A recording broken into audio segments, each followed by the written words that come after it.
Good morning, everyone. We are up to Perek Vav Mishna Vav. We're continuing discussion about a person who eats trim accidentally, where his obligation is to compensate, carry the principal chamesh plus a fifth from chulin, from regular grain that is ready to eat. Nothing more has to be separated from it. And what you designate towards that chulin automatically becomes truma to replace the truma that was eaten. Now, Rebbe Lezer says, the sage Rebbe Lezer says, "Mishamim al she'enu minoi." You could actually pay from one type for a different type. You ate barley, truma, you can give wheat in its place. But only on the condition that you actually give from superior quality chulin for inferior quality. Meaning, when you're going to go ahead and be giving the, you ate the barley, and now you're going to eat true. Now you're going to go ahead and eat. Now you're going to go ahead and you're going to pay with wheat. That's okay because you're giving from something that is from a more superior quality. But in order to be able to give from a different type, other than the type that you ate, that other type that you gave is going to have to be considered a higher quality. So in our example, wheat is considered higher quality than barley. So if I replace the barley with wheat, even though I didn't eat wheat, I ate barley, but now I am paying up with wheat. So even though it's a different type than what I ate, being that it's from a superior quality, it's going to be acceptable according to Rebbe Lezer. Now, there's some interesting points here about Rebbe Lezer, and that is that, number one, we have to try to understand what is understanding behind the fact that if I'm going to go ahead and give, meaning the implication of the Mishnah is that if I'm giving from a different type, then I have to give from a higher quality. But if I give the same type, I don't have to. I don't have to give better barley or worse barley. I can give the same barley as long as if I ate barley and I'm paying back with barley, I can give any barley. Maybe even a lower quality barley. This idea of having to give a higher quality only seems to be in a case where I am giving a different type. So how do we understand that? Is there some kind of verse or some kind of source from the Torah for this? And the way to explain, one way of explaining Rebbe Lezer is that no, there really is no verse for Rebbe Lezer's opinion. And as we're going to see later on, how Rebbe Lezer actually sees from the Torah that you can give from one type for a different type. You don't have to give the same type. Where he gets that source from, there's nothing in that source that says it has to be from a superior quality.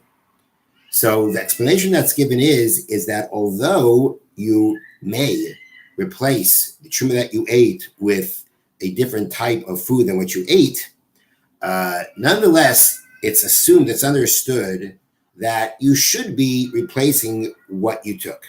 You should be. That's what you should be doing. You should be replacing with what you took. If you're going to go ahead and change from that, then it's understood. If you're going to change from that, it's got to be because there's some kind of gain. There's some kind of gain by going in and giving this other type of food. If there's no giving other type of food, it's like understanding the concept of balance. You should be giving the same type.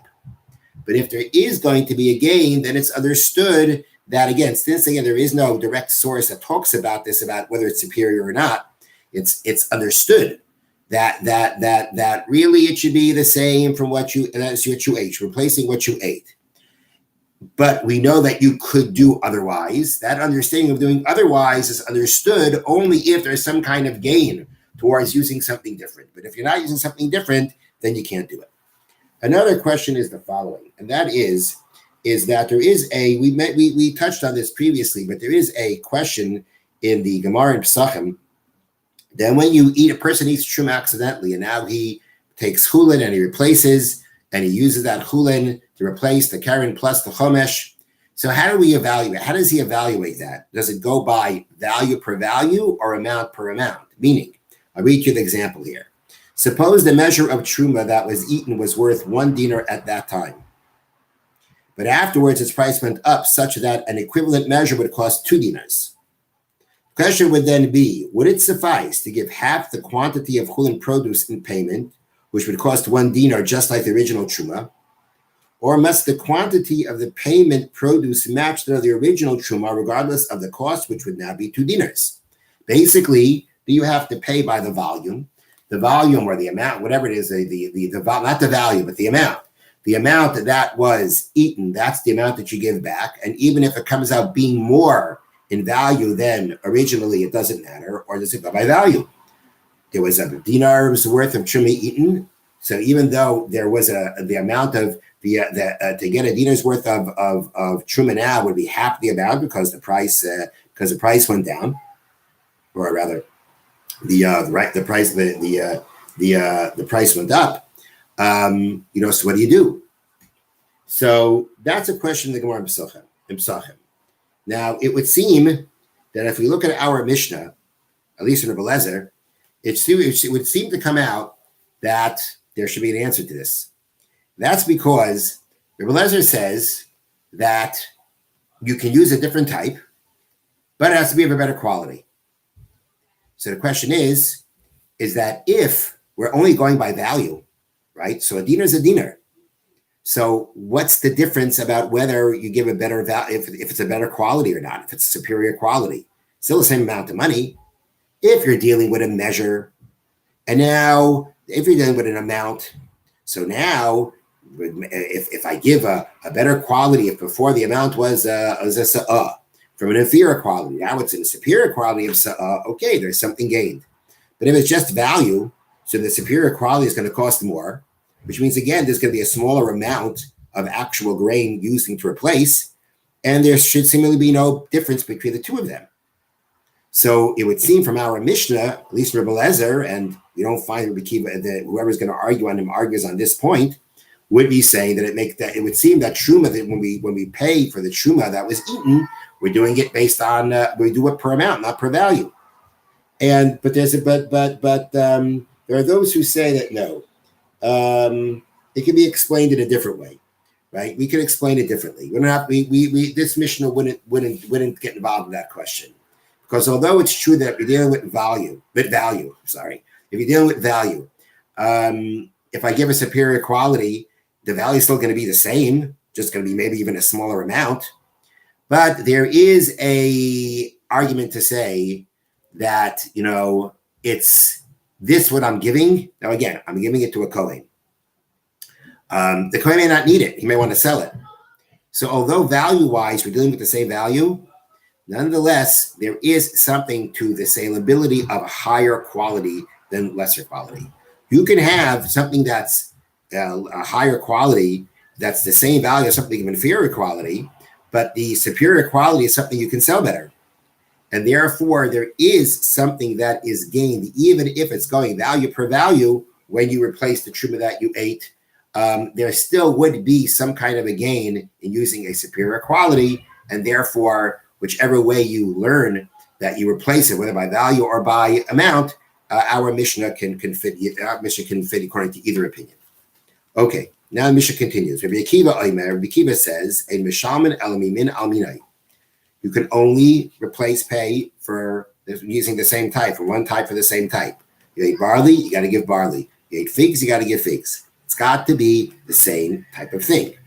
Lefikach, therefore, according to Rabbi Akiva, comes out the following practical ramification. In ochal kishuin shel erev shvius. If a person ate kishun or gourds, if a person ate gourds on the year before Shemitah, and what happened is, the thing by gourds are that towards the end of the year, towards the end of their season, let me just see how it says it here. Gourds have a distinctive natural characteristic in that they harden beyond edibility at the end of their season. At the end of the season, you can't eat them. They get hard, you can't eat them. So you have a situation here like this. This person ate gourds of truma, and he didn't realize it until the end of the 6th year of the agricultural cycle. The year before Shemitah, which is the year that we can't plant the land, and the produce that grows during the 7th year has limits what we can do with it.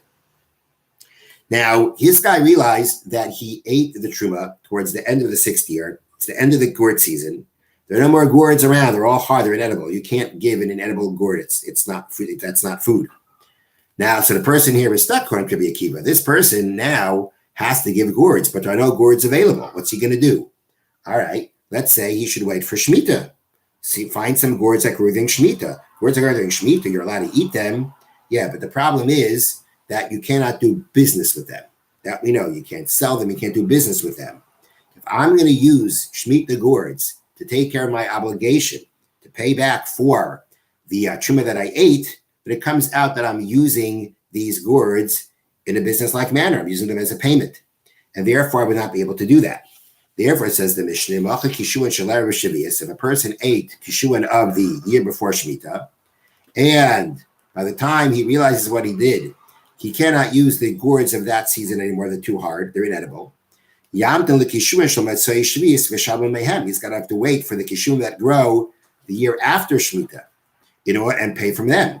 The Shemitah year ones he can't use. The only choice he has is to make sure that in the year following Shemitah, the gourd that he used the gourds then to pay up the truma that he ate. The Mishnah continues, from the place the Rebbe Eliezer is lenient, meaning from the source the Rebbe Eliezer has to be lenient to say that you can pay from one type for a different type. Yishum Rabbi Akiva Machmer, that's where Rabbi Akiva actually derives his stringency. Shenamar, as the pasuk says, he shall give to the Kohen the holy. Now this is talking about when a person ate from accidentally, now he's got to pay up. So the pasuk says, he shall give to the Kohen the holy. Now the question is, what is this word, the holy, going on? According to Rebbe Eliezer, these words Rebbe Eliezer. According to Rebbe Eliezer, the word holy is going on the payment, because the payment that you use becomes holy, becomes truma. And therefore the pasuk is saying you should give the Kohen the holy. Now what we derive from this word is that which you give to the Kohen should be something that can become holy, can become truma. That's the source where in order to go ahead and pay the Kohen for the truma that you ate, you have to give him chulin, because this is chulin that could have become holy. It could have become truma before the truma was taken from it. And therefore you can use it to pay up. Something that can't become holy, like what we discussed previously, something that can't become truma, something that is already truma. These things you can't use for the payment. So according to Rebbe Eliezer, the pasuk is talking about when it says he shall give to the Kohen the holy, it's going on the payment. Give the Kohen the holy means the payment. That is something that will become holy as truma and can become holy as truma. But there's no reference in the pasuk about any kind of connection to that it has to be to what was eaten before. It doesn't say anywhere that it has to be like what I ate before. The pasuk is saying, it's talking about the payment. He should give to the Kohen the holy, the payment that will become holy, the payment that can become holy. It's going on the payment. It's not going on, there's no mention or anything about what was eaten before. And therefore, according to Eliezer, kol shehu roy liyos kodesh. The pasuk means to say anything that can become kodesh, anything that become holy, that's what you can use for payment. So even if it's a different type, it could become holy. It could have become truma. It could have become truma, and it will become truma.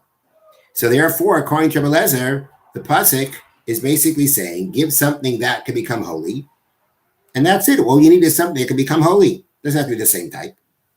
That is Rebbe Eliezer source. Rabbi Akiva says,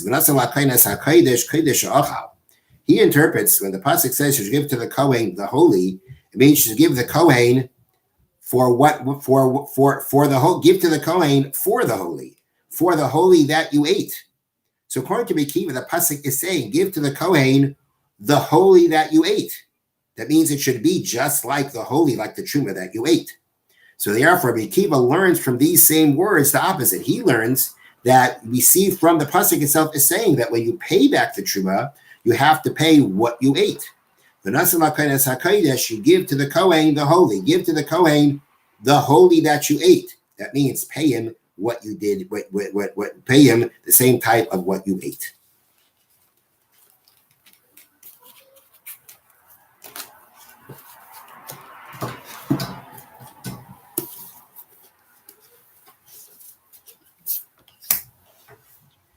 We are now up to mitzvahs loisa seishul yitame kohen lemeis. Prohibition for a Kohen to become ritually impure by way of a dead person. As the pasuk says, a Kohen shall not become impure for a soul that is amongst its people, which we'll soon see what that means. What this includes, what is included in what a Kohen, in the manners in which a Kohen could become impure from a dead person that he's not allowed to do, is if he touches the corpse, or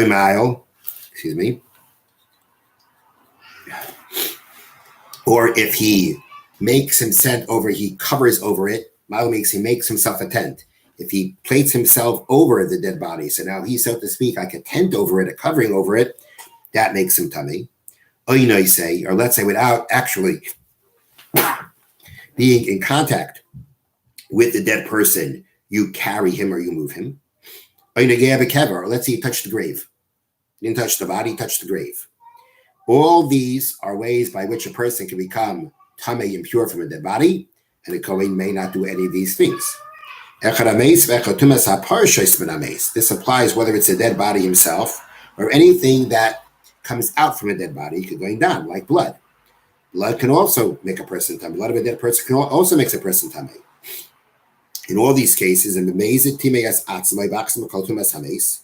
he intentionally made himself impure in any way of these forms of becoming ritually impure from a dead body, he gets lashes. But a mace mitzvah, that means a person who it's a mitzvah to bury. There's no one to bury him. The person has no one to take the responsibility to bury him. Then then a Kohen can actually bury the dead person himself. He's an abandoned corpse. There's no one there to attend to it. The Kohen has a mitzvah to take care of it, and therefore allowed to make himself come into contact with the dead body, which will make him impure. This applies in all places at all times. By male kohanim that are of an acceptable status, which means, as remember, not those that are defiled.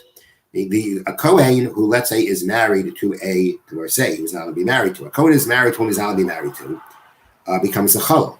While he's married to her, he is defiled. He is desecrated from the kahuna. At that point of time, if he came into a case, the prohibition doesn't apply to him.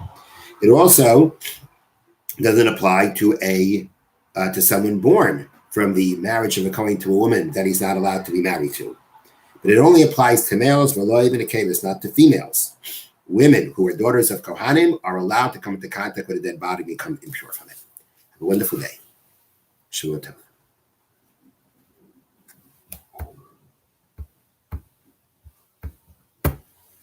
Ooh.